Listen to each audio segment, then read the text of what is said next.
Howdy, howdy, howdy. It's your Rodfather 916. For centuries, in many places of the world, women are viewed as someone who should serve her man, who should rear the children, who should take care of the house, and the man is responsibility for bringing in the money and support. A few years ago, when Joe Biden went in, I believe it was Afghanistan, the first thing the new government, the new regime, put in place that women could not go to school.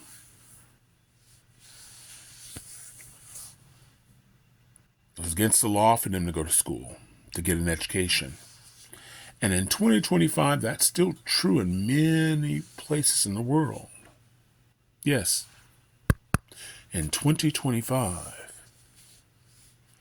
So imagine my cousin in the 50s with a college education at a time where very, very, very few black men or women going to college. She had a college education.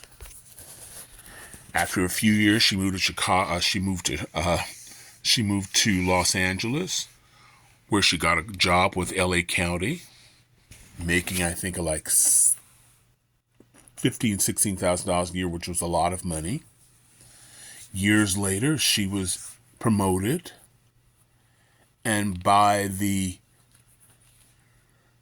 early 70s, she was making $30,000 a year. That was a lot of money. And she's always been a smart person. She bought her first home she bought was a duplex, and where she lived on one side and the people on the other side paid her mortgage.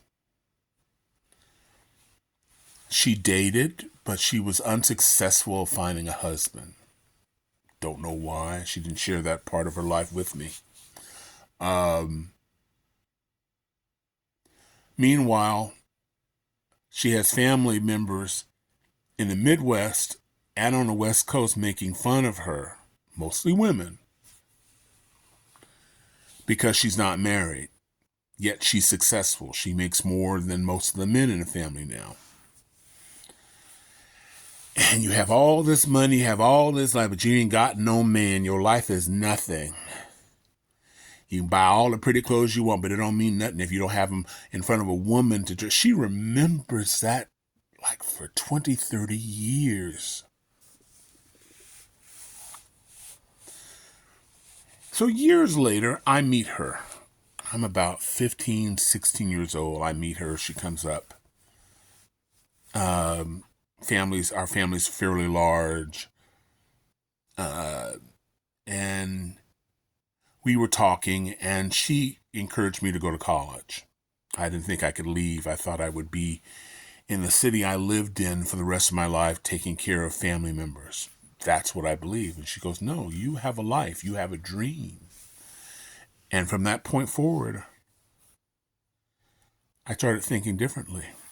And even today, I owe my life, as far as I'm concerned, to her, because I didn't believe I could. And somewhere in my 20s, we had a talk. I went to visit her, and because she's a lovely woman, handsome woman.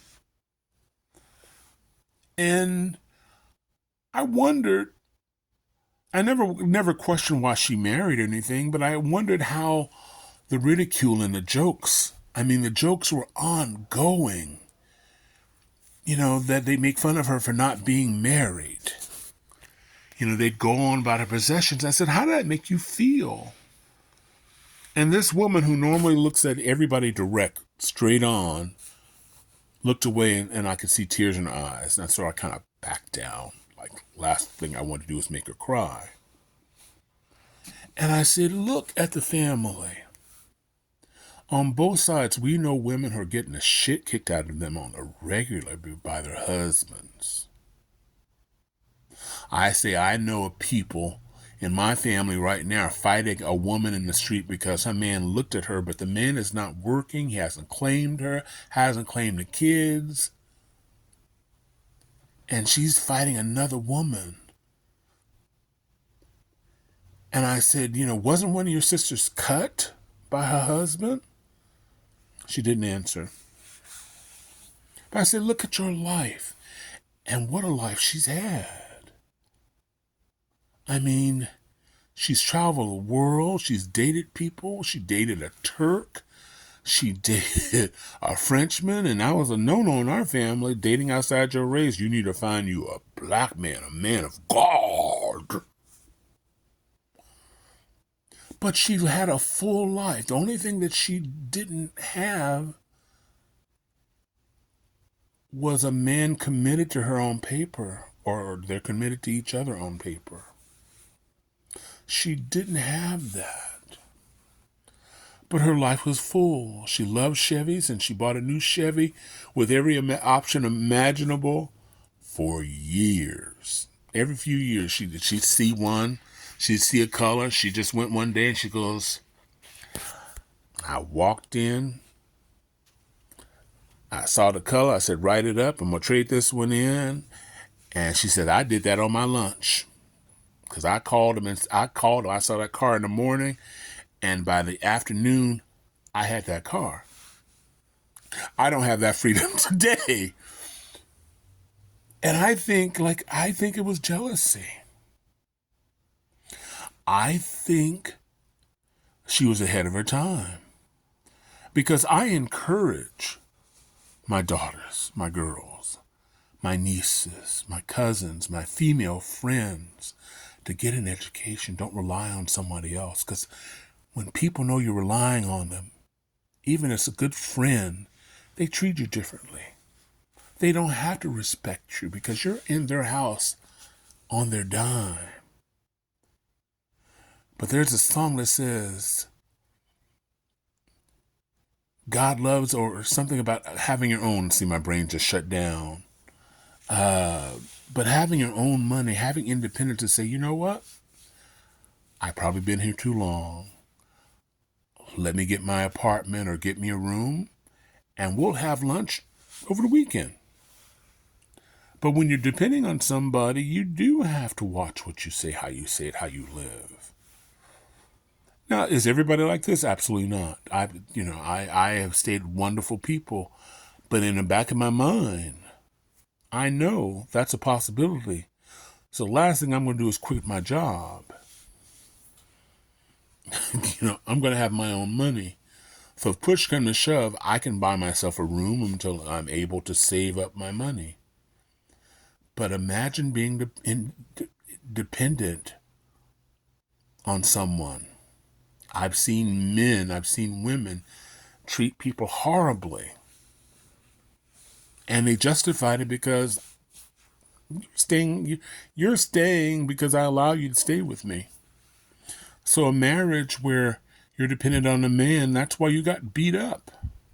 Your option was either, you only had one option, to move home, and then your parents are in control.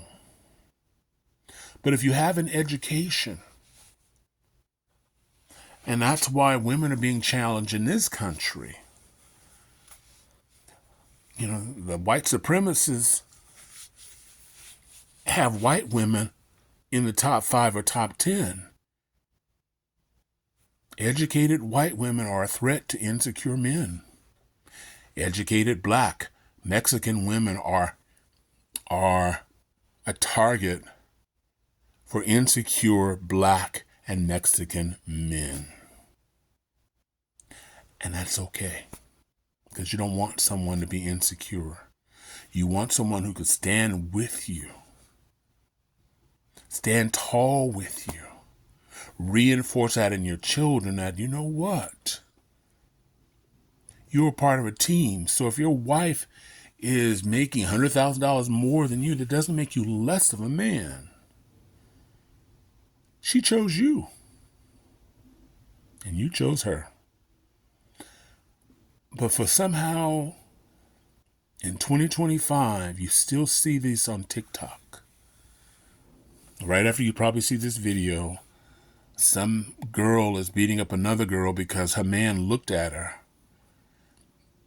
And she's got the baby in one arm, and he's looking at he's looking at another woman as she's fighting the other woman.